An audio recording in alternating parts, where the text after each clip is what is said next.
So when we look at just some program considerations for young children, again, I'm going to give some guidelines just generally here and then talk about resistance training wise what we should look to do. So again, each child, again, they should have a good understanding, again, have a respect for resistance training and just training in general, because obviously they have to have some level of maturity with it. So make sure they kind of understand benefits, risks, and make sure that they, particularly for safety purposes, so injuries don't occur. Again, you should have competent caring fitness professionals, should supervise resistance training sessions, never leave younger individuals unsupervised. Again, that's just the injury safety thing. Again, exercise environment should be safe and free of hazards. That should be something that you're doing for anybody training regardless. Make sure the equipment is in good condition and do a dynamic warm-up all the time. Again, so we're going to talk about when static stretching should be done. For pre-exercise, you should be doing more dynamic based activities and save static stretching if you are going to do it, if it's even necessary, for another point in time.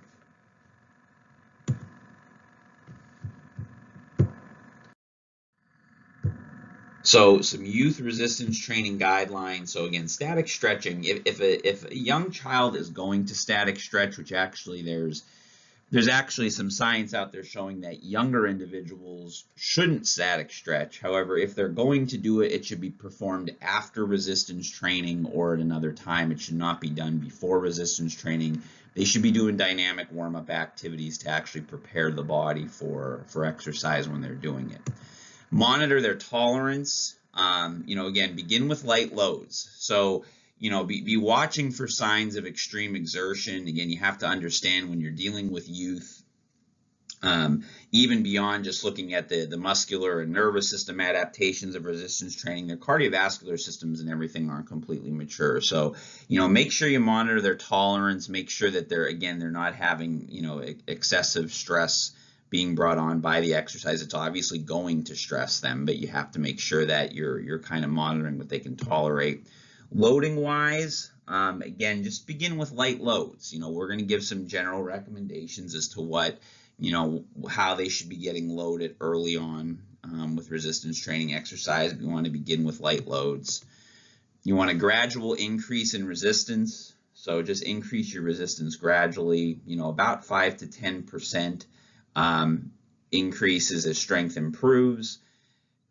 As far as the repetitions, somewhere in the 6 to 15 rep range. You can possibly go higher, but we're going to use this kind of as our guideline in 1 to 3 sets.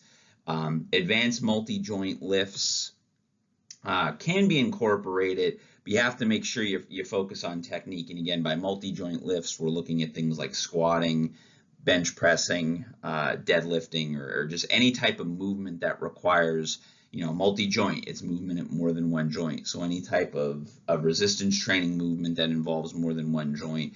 Again, focus on form and technique. So again, things like PVC pipes and training bars work really well for this. Number of training sessions per week, 2 to 3 non-consecutive sessions per week are recommended.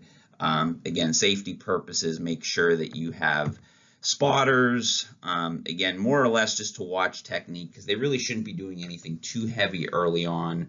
Let them get some experience, let them get their form and technique down. My suggestion would be, if you're going to have them do multi-joint lifts, particularly more complicated things like squats and deadlifts, use low repetitions, but don't necessarily use, high weights for it. Let them get, good technique. Don't let them fatigue under load there. And again, variation. So resistance training programs should be varied throughout the year. Youth don't need as much variation as adults do and more advanced trainees, but you do want to add some variation just for coordination purposes and training their nervous system. Just watch you don't do too much variation, because again, there has to be some learning that takes place with it, but you certainly throughout the year do want to vary what they're doing.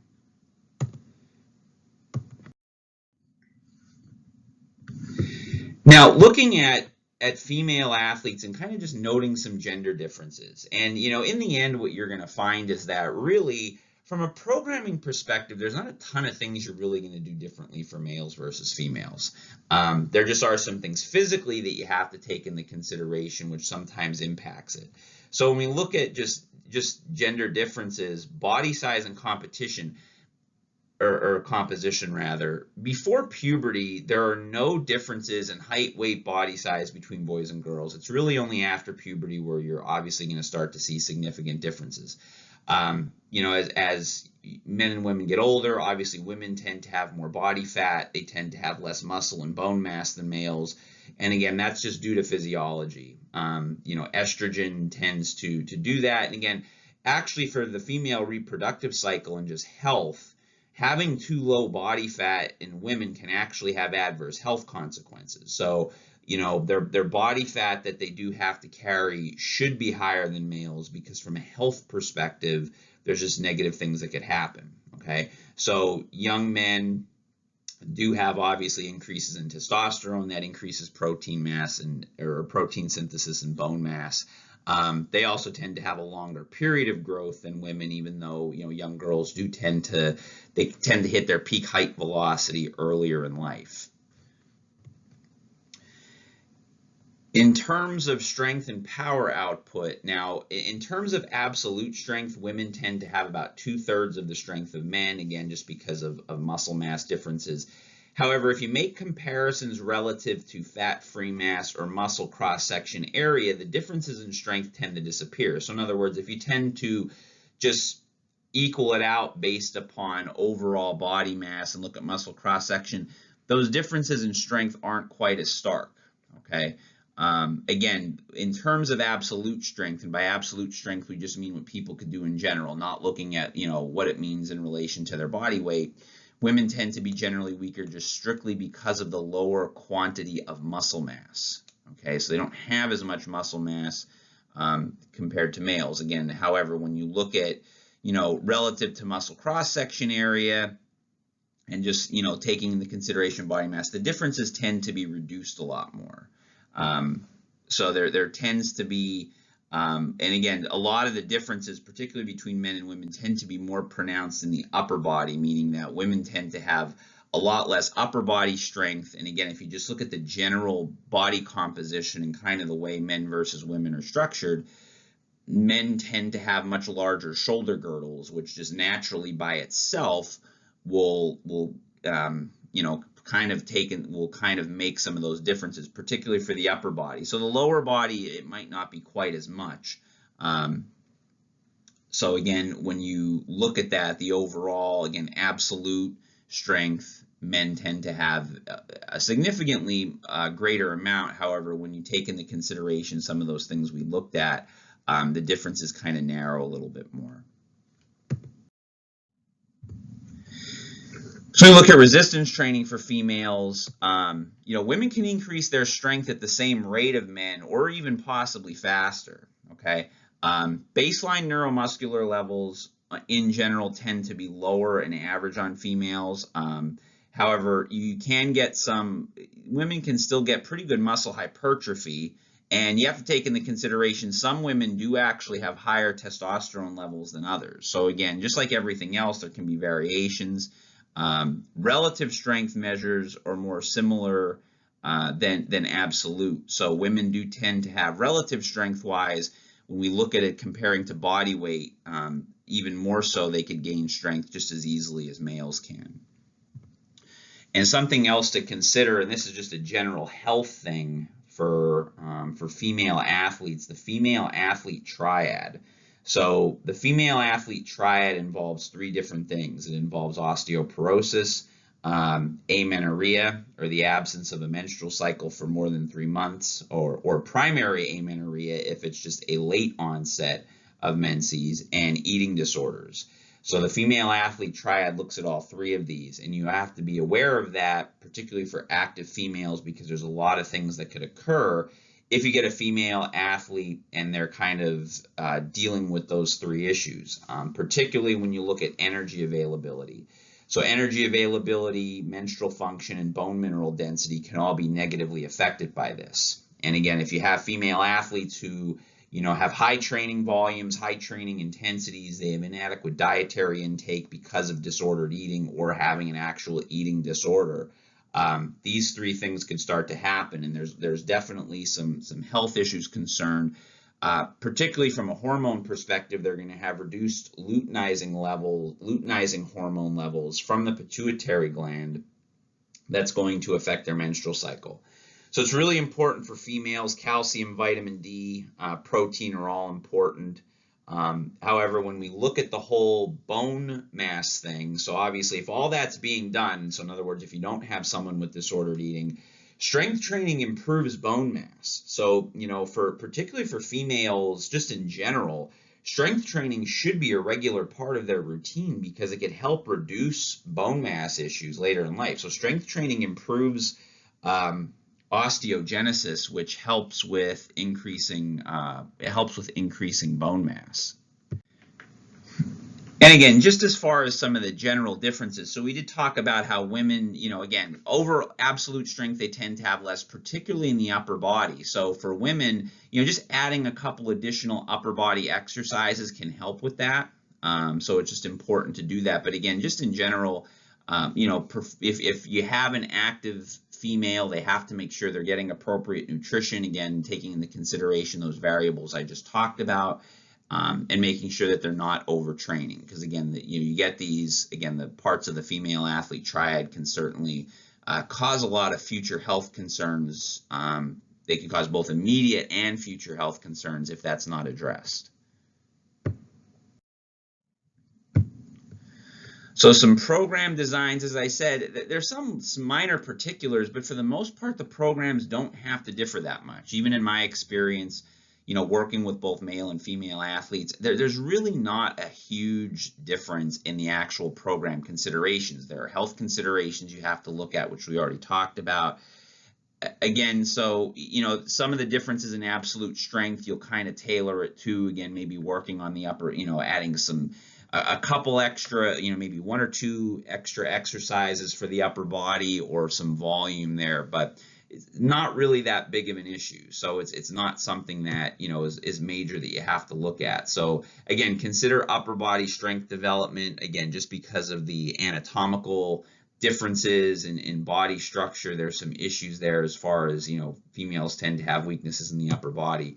One of the things we have to consider is the anterior cruciate ligament and the increases you have with female athletes. So here you have your ACL right here.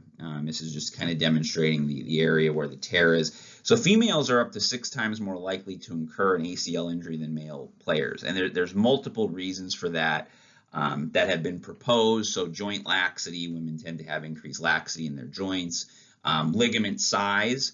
So they talk about ligament size and notch size. So the femoral notch being this kind of area in here. So women tend to have a smaller notch and a smaller ligament. So the belief is that, well, if they have a smaller notch and a smaller ligament, that could also increase the chances of a tear. And that's probably one of the even more likely explanations. However, we do take into this. Hormonal changes tend to affect this. Neuromuscular deficiencies that could lead to abnormal biomechanics. They tend to mostly attribute a lot of the things to just some neuromuscular factors, so some landing issues and stuff like that, as far as muscle firing times tend to influence this. And primarily the reason why they talk about that is many times these injuries are what we call non-contact injuries, meaning that no one actually hits the knee or there's no direct trauma to the knee. It's landing or maybe going to make a sharp cut, if you will, and you end up getting a tear in the ligament, and there's just neuromuscular factors that are associated with that. Those of you that are, looking at, athletic training and physical therapy will kind of be studying some of these factors even more in depth. But so again, it's important just to make sure that you look at movement mechanics and things like that as a strength and conditioning professional. And in the other strength and conditioning classes, we talk about, some of these factors and doing that. So to reduce the ACL risk, again, you can look at your risk factors. Again, augment training sessions to enhance their biomechanics with feedback. So if you notice that there's landing issues or there's just mechanical issues with cutting and changing direction, that you address that. So, correct your movement mechanics. And a lot of this you can do during your warm-up. So a lot of the warm-ups, I would tend to include warm-up activities, particularly for female athletes, that would address some of these issues and work to correct it. Prevention programs do work really well, and again, appropriate, footwear and things like that. Again, just some of the general safety things, but look at things that you can do from a prevention standpoint to help reduce the risk of ACL injuries. So now looking at some considerations for older adults. And one of the things, there's a study that came out a few years back showing that individuals who strength train, even older individuals who strength train, kind of consistently throughout their life, actually live longer. So their life expectancy is longer, and part of that has to do with some of the things that are associated. So with the benefits of resistance training. So one of the things we find with older adults is that they tend to suffer more falls, and then if you suffer falls, there's the increased risk of hip fracture because of some age-related bone mass. And then, obviously once that happens, an individual becomes very sedentary, and then they become even more sedentary, and then, have other health problems associated with that. So resistance training can kind of limit all of that. So the loss of bone mass and muscle with age increases the risk for falls, hip fractures, long-term disability, and that's going to bring on a lot of secondary health issues. So bones become more fragile with age because of a decrease in bone mineral content, which again, we all know that strength training increases bone mass. And after age 30, there's a decrease in muscle cross-section area in individual muscles, which means that you're going to have a decrease in lean tissue and an increase in intramuscular fat. So that's an important thing to note, to take into consideration. So this loss in bone mass, so there's kind of two different levels of this. There's an initial loss in bone mineral density, which we call osteopenia. So that's a bone mineral density between -1 and -2.5 standard deviations of the young adult mean. Osteoporosis is when it drops below -2.5 of the standard deviation of the young adult mean. So osteoporosis is the much more advanced form of a loss in bone mass. Osteopenia is kind of the initial decrease in bone density that occurs. And then sarcopenia is a decrease in muscle mass that also accompanies some other soft tissue things. So in addition to the decrease in muscle mass, you also get a reduction in tendon compliance, an increase in body fat. Power decreases, even more so than muscle strength. So just that neuromuscular component of good muscle contraction is actually going to decrease even faster than strength will.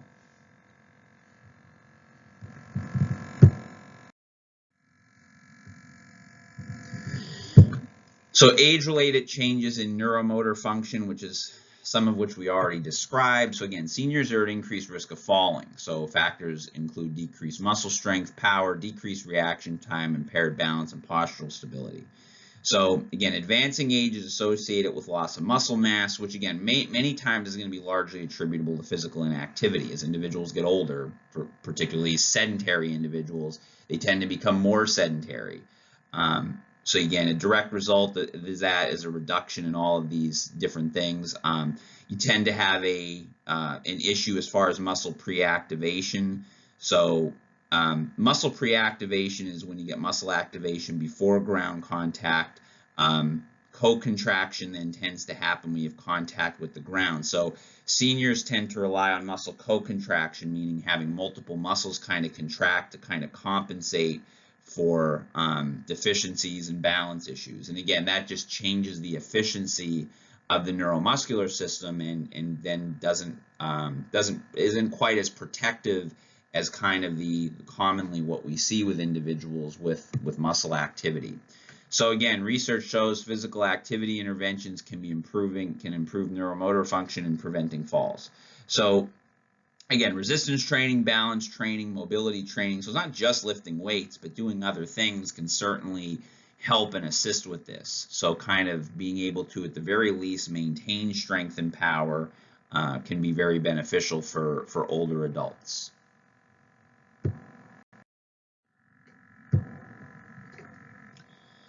So the responsiveness of adults to, particularly older adults, to resistance training. So, seniors who participate in progressive resistance training programs, they do improve their muscular strength and power.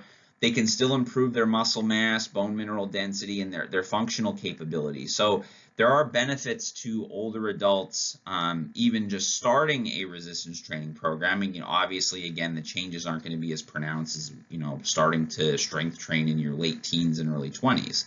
Another key thing to look at is even though aging is associated with undesirable changes in body composition, older men and women maintain the ability to make significant improvements in strength and functional ability. So even if you do start training at an older age, you still can get a lot of benefits. Okay, so they can even improve aerobic abilities. They can improve their resistance training.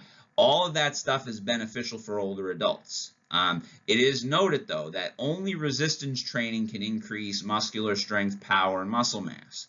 So if an older adult just decides they're going to start just going for long distance runs, while that's fine for the cardiovascular system, they're not going to get as much benefit structurally from doing that as they would if they were actually conducting an actual resistance training program. And again, even high power training is effective at increasing, maximal muscle strength. High velocity strength training is important, meaning doing like dynamic effort, being able to move quickly. So higher intensity training should be utilized even for older adults. Now, again, if you get someone who's just starting to train, they just turned 50, 60 years old, and they're just deciding now to start a resistance training program, again, you have to scale some of that back. But again, you can eventually work them to that point as long as you do it safely and you progressively move them along with their resistance training. So for older adults, we look at program design considerations. So both aerobic exercise and resistance training are recommended for a good, well-rounded fitness program. So again, they should do a little bit of everything. They should resistance train. They should do some good aerobic training to work on the cardiovascular and respiratory areas as well. So you should also, though, you really have to take into consideration some of the various things. So what are some safety recommendations for resistance training for seniors? So when we look at this, again, look at pre-existing medical conditions. Particularly if you're dealing with somebody who's been sedentary most of their life, they're going to have some pre-existing medical issues that are present that you're going to want to make sure you deal with. You want to look at their prior training history. Do they have a prior training history? And look at their nutritional status, because that might be something that needs to be addressed as well. So you can do all the best resistance training you want. The health benefits are only going to be as good as what they're doing diet-wise and everything else. So, as the saying goes, you can't out-train a bad diet, and that's true. The diet has to kind of coincide with what it is they're doing.